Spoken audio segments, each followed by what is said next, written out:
What's up, everybody? Kris Gethin here, reporting to you this time from Costa Rica. We're in a beautiful resort here at the end of the year leading up to Christmas. It doesn't feel like Christmas at all. They don't have any Christmas decorations up here, no show tunes, but it's okay. There'll be a good contrast when we get back to Idaho late on Christmas Eve. But anyway, as you can see, if you're watching this podcast on our YouTube, you'll see that this is a solo episode. I don't have anybody here other than myself and the beautiful sunshine walking around here.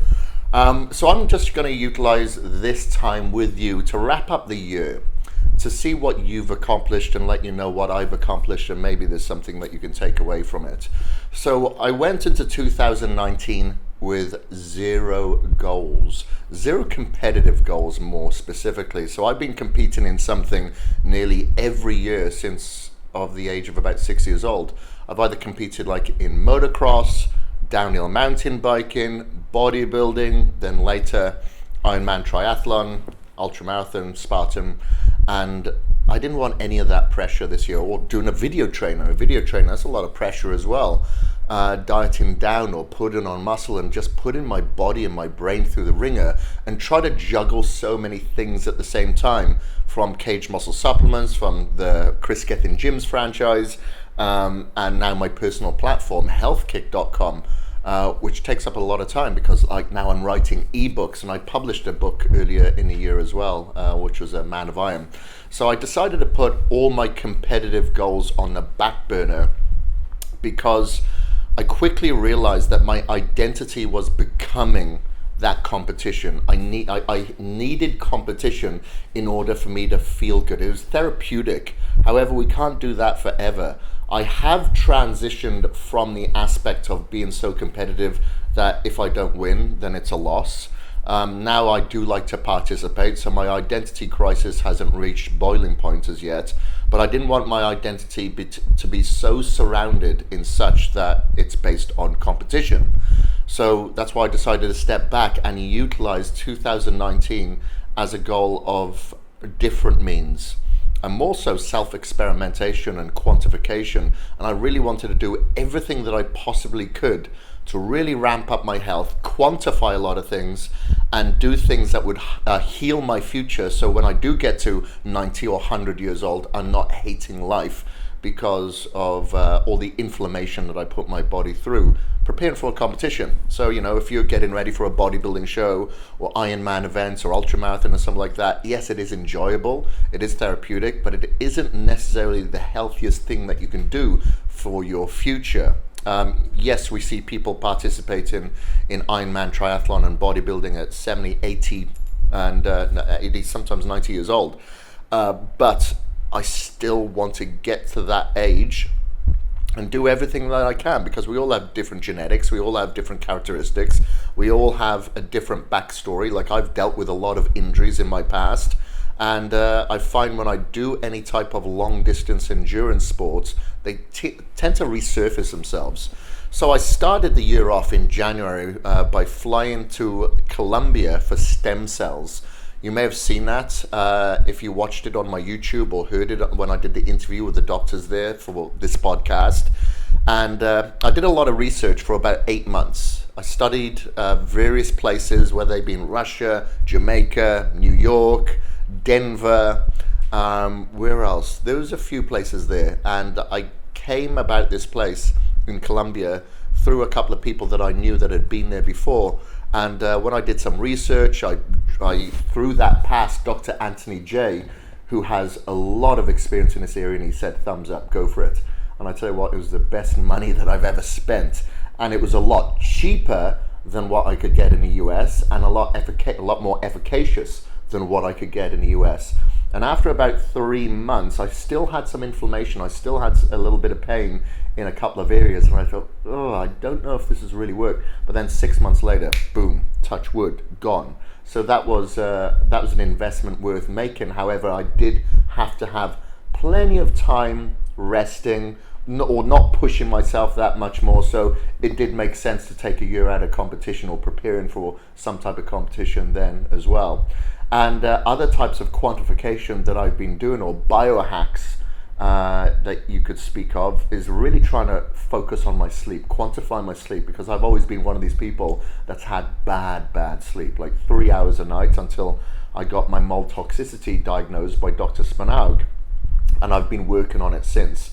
And obviously when you're stressing your body through a lot of competition prep, your cortisol levels can spike. You can have a central nervous system fatigue, and you can have issues with trying to sleep at the same time. Like when we arrived here in Costa Rica last night and slept in a room, I slept over 8 hours, which is unheard of for me. But I'm in a better place mentally. I'm being a little bit more present. I'm focusing on the now as opposed to the destination, that competition. And that's what we fail to acknowledge in life. We're always working towards something as opposed to enjoying the work, the participation, the journey, the evolution.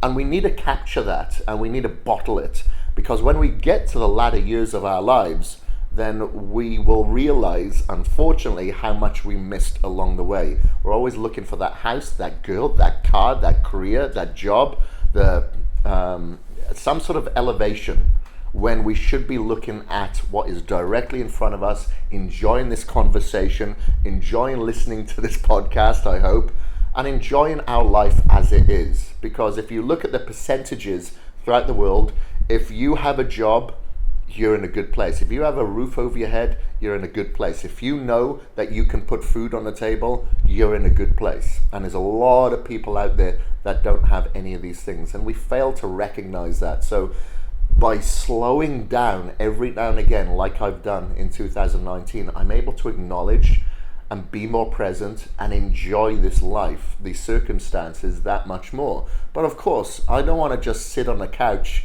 and focus on longevity and my health span if I'm not kicking ass and enjoying it at the same time. So I've been hitting it at the gym, as I always do, been working out hard. I've been changing things up a little bit more circuitry training. I did a push-pull program earlier this year, which is now on the healthkick.com website. And everything that I'm speaking about, by the way, is going to be in the show notes. So you can see the link to the healthkick.com and other things that I'm speaking about right now. So I did a push-pull program. I've done intermittent fasting along with cyclical keto again. Not all the time, but some of the time. And other varying factors with my nutritional and training protocol. Now I've got my garage fitted out. So I call it now, aptly named the Pain Cave. And I decided to use that as a way of getting me to socialize more, because I don't socialize. I'm pretty terrible. I'm quite a hermit. If I see several tables like we did here earlier in Costa Rica that are filled with people, I'll go to the one that's empty. And it's just always the way that I've kind of been. So I know to help with my longevity, because if you study the Blue Zones, which is a great book that I read earlier this year, you'll know that a lot of the people that live happy lives, being 100 years old or older, they have a strong network, connections with family and friends. I'm not as much. My best friends are mostly ones that live overseas. So I wanted to ensure that there was a way for me to communicate and socialize. So then I've invited a lot of my close friends to join me for workouts on the weekend. So I fitted out the gym for that purpose. I've enjoyed that. And then I still wanted to be comfortable being uncomfortable. If we don't have a competition to go towards, then sometimes it can be very easy for us to lull into a nap of laziness and justify a lot of complacency. So that's why I thought, well, I'm going to keep swapping up these workouts. I'm going to keep doing things. What other stress can I do? I know I'll fast, cyclical keto, all types of hormesis. And hot and cold therapy was a big part of that this year. So I got myself a big cattle trough, and I'd put that in the garden, and I've obviously got a sauna in my garden. I have an infrared sauna, so I was doing a lot of hot and cold thermogenesis several times a week. On the weekend, always during Pain Cave workouts with my friends, would get in the sauna and jump in the ice bath, because it's very important that you do still remain comfortable being uncomfortable, even if you don't have a competition to work towards. And because as we get older, we will become a little bit more frail, a little bit more subtle, and we want to ensure that we condition ourselves so when that time comes, we're that much more prepared to deal with all those elements that are open to us. that make us easier to kill. And I always keep telling people, my clients all the time, you need to be harder to kill. You need to be harder to kill so you can face adversity when it hits you with a lot more preparation. You're more prepared to face adversity and work through it. And not all of us want to work late nights. Not all of us want to deal with the stress or anxiety or losing a loved one or whatever. But all of those are elements of surprise, and we need to target our vagus nerve. That vagal nerve tone is very, very important, and one of the ways that you can do that is having an ice bath or having a cold shower, and having the cold shower head of water on the back of your neck. That's why whenever I get people in an ice bath, you have to submerge your thyroid, the back of your neck, so you can really condition that vagus nerve tone, because that is your flight or fight response. So if you do face some type of anxiety, whether that come from something environmental, whether it be the cold or whether it be some type of stress, you've conditioned that vagus nerve tone that much better, so you can handle these things with a much more flat line of emotion, because sometimes you can be an emotional roller coaster, and I just find by doing this I feel so much better. I'm that much more flatlined in an emotional regard, and I feel so much better. I've had a lot of reports, actually. I'm not a doctor, by the way, or physician, so I can't claim this, but a lot of the clients that I work with online as part of my VIP coaching package, I get them all to do hot and cold thermogenesis. I get them to earth themselves, ground themselves, remove myself of inflammation. But one of the things that I hear back all the time is that I feel better, just mentally more stable.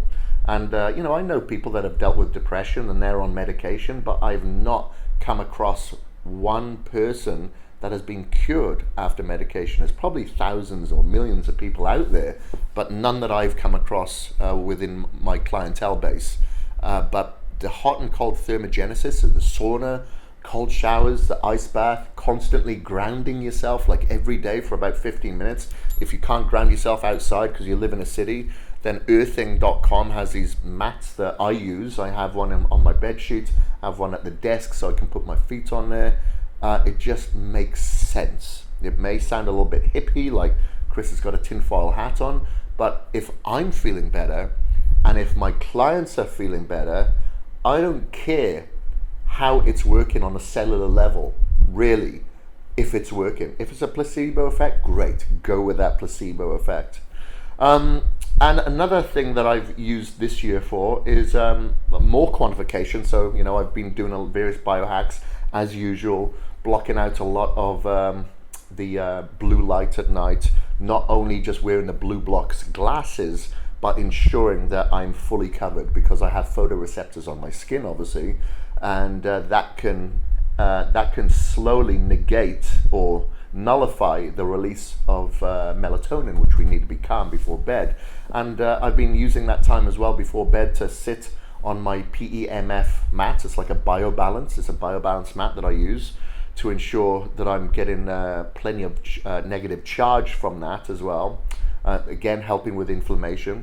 And I could see right in front of me, I've got the Muse. Haven't used it that much, but some form of meditation has been very important for me on a daily basis. Whether I'm using an app like the Daily Meditation, whether I'm meditating by myself in the sauna, or using something like a Muse has been very important.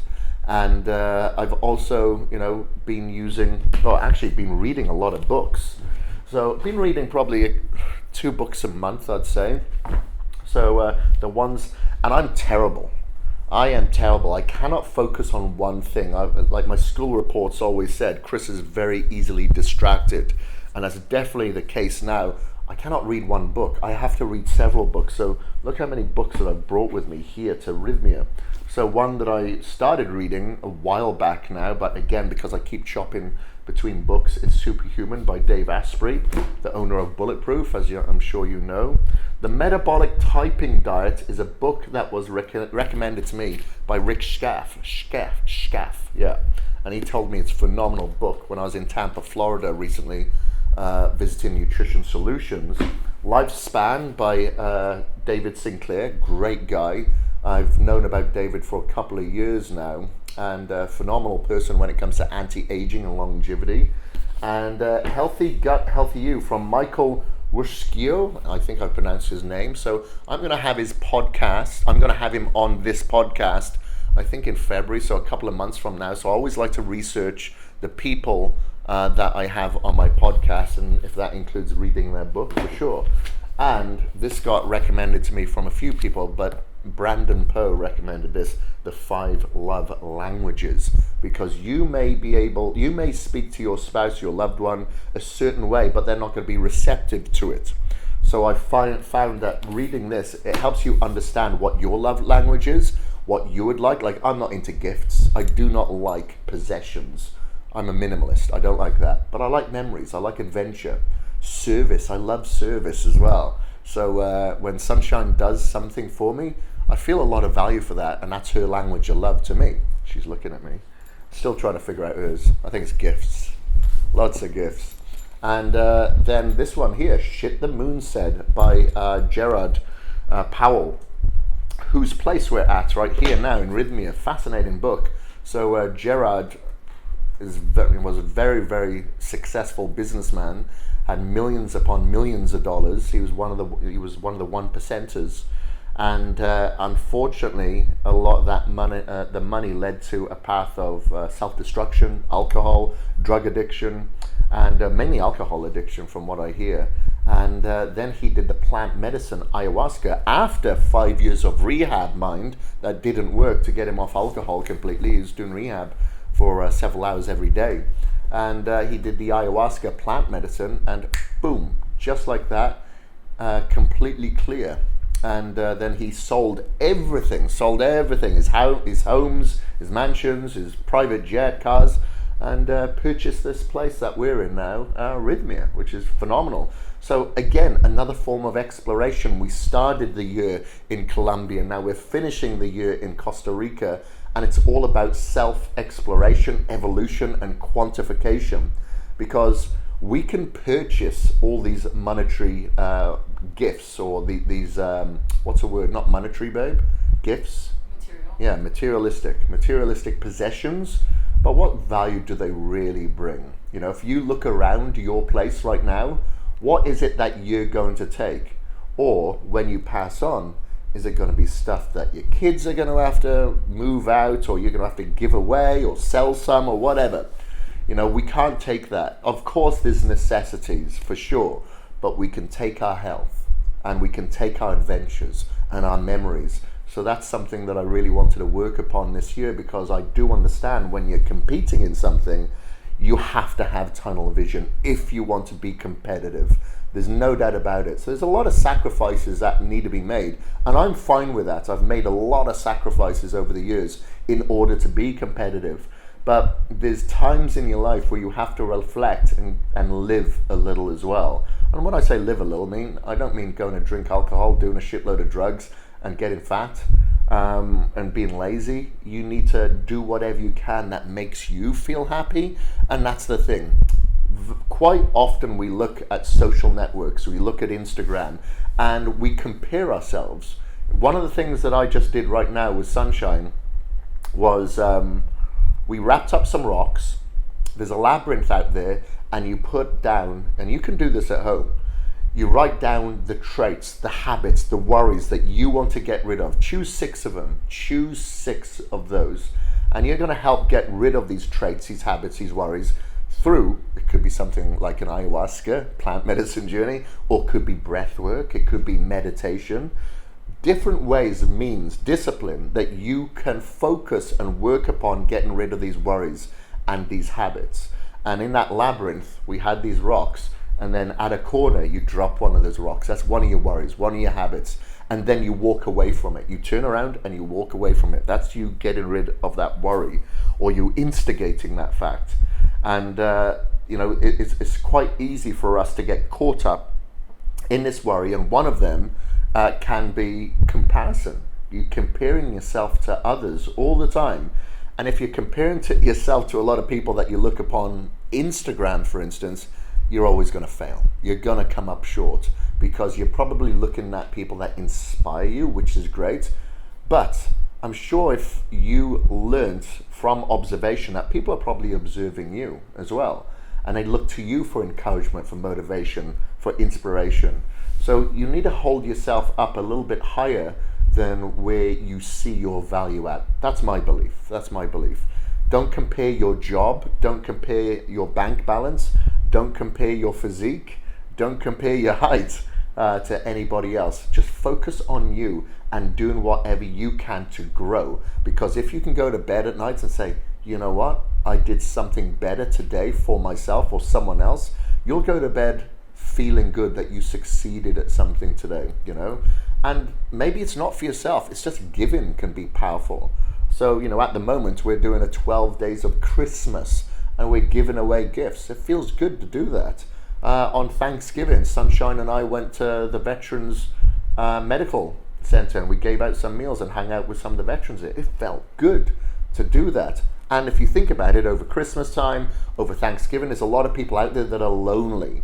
Well, you don't have to spend it by yourself. If that's not your thing, you can spend it with somebody. You can volunteer. You can do something like that. Like we started the morning with a run, which was a turkey trot. Again, you're interacting with other people. Like I'm great by myself. I'm awesome by myself.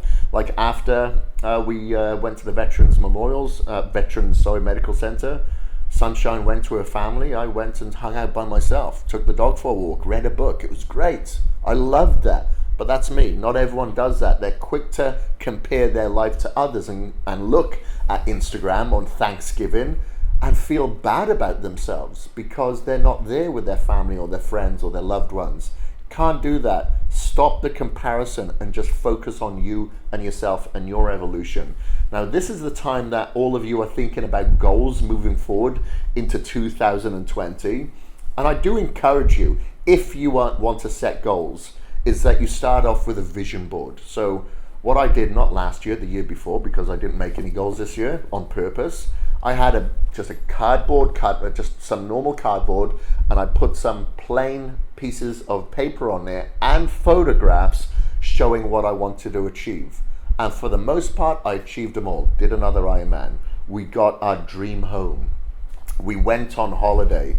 Thailand was on there, but we ended up going somewhere else. We went to France. Where else did we go? There's somewhere else. That was a replacement for it. But anyway, I can't remember. Huh? Hawaii. That was it. We went to Hawaii.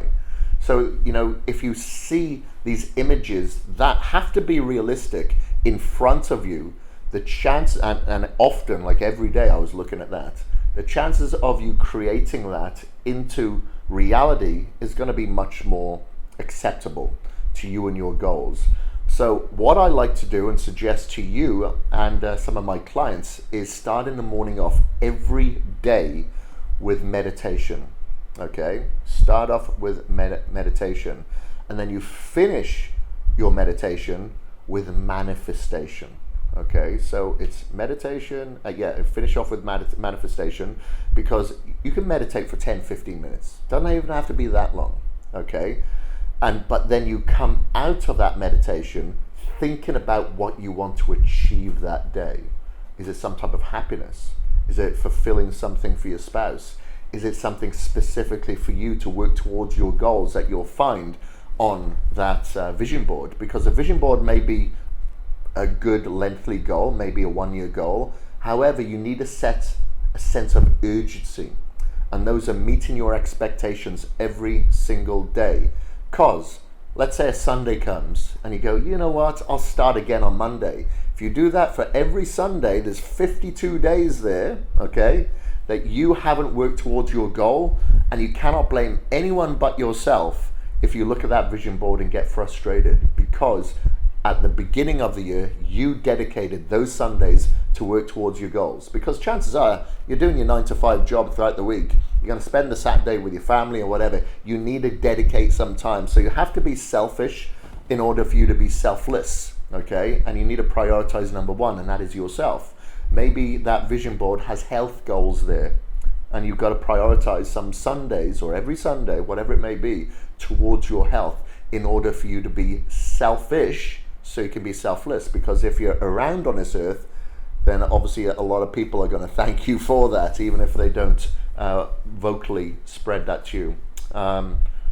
So 2020, working towards your goals. If it's a transformation, great, but know that that transformation has to be the boot camp for the rest of your life. You cannot go through that 12-week transformation and then go, you know what, I did well, now I'm going to overeat to thank myself for being so disciplined. That's going to end up as a yo-yo diet, as you know, and it's just going to be a vicious cycle that isn't going to get you anywhere in 2020. So this isn't a plug, by the way, but I'm letting you know that I do have some programs coming out in January. You can find them on my socials, on my Instagram. You know, you can follow that if you want. If you don't, follow another program out there.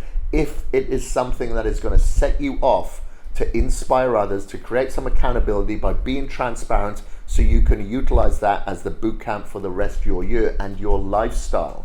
Okay, there has to be some restriction in there, and you can let loose of some of that restriction. So if you're cutting out all the fruit, yeah, you can have some fruit at the end of the program on a daily basis, providing that they're lower in sugar, etc., depending on your goal. But you have to understand that being in the present and slowing things down a little bit is going to be that much more beneficial to you. So I've mentioned this before, and I mention it to my clients as well. When you're sat down and you're eating, are you talking to somebody? Are you typing? Are you on the phone? Are you distracted, or are you present and thinking about how good the micronutrient and the macronutrient profile of that meal is feeding you and satisfying you? Because quite often we will eat while we're distracted and then we're not satisfied. So what do? We eat more, because we haven't mentally triggered that allowance of satisfaction. And not satisfaction, oh my God, I'm full. No, satisfaction that you've fed your cells, your trillions of cells in your body, your lifeline, your gut bacteria, these antioxidants, your blood supply, your brain. That's what you should think and consider and acknowledge every time you eat. Because how many times have you eaten? You look at the plate and go, wow, I don't even remember eating that because I was stuck in conversation, or I was watching the TV, or I was reading, or listening to this podcast. Anyway, so working again towards 2020, write down those goals, not only your long-term goals, right? You know, get your board, your vision board created, get that done before the year's up, and then start creating your short-term goals. Now, if you're one of these people that says, okay, if I do a 12-week program though, and I screw it up, I generally put my hands up in the air and go, fuck it, forget it, I'm not going to do it. And then go, geez, if I'm going to start again, now that's another 12-week commitment. Then focus on a 4-week goal, a 4-week plan, a 4-week program. So if you do screw up, you go, okay, it's all right, I'm going to commit to it again and go for it. Like, I'm not one of those people. If you're one of my clients, I don't tell you to forget it, it's okay. I let you suffer and make you feel extremely bad for your screw up if it's in your control, because I want you to bottle that feeling. So every time that you do feel like procrastinating, hitting a snooze button, cheating, missing out on your cardio, whatever it may be, then I want you to feel how bad it is that I can make you feel, so you don't repeat that. You know, I need to, with my clients, I create a sense of obsession.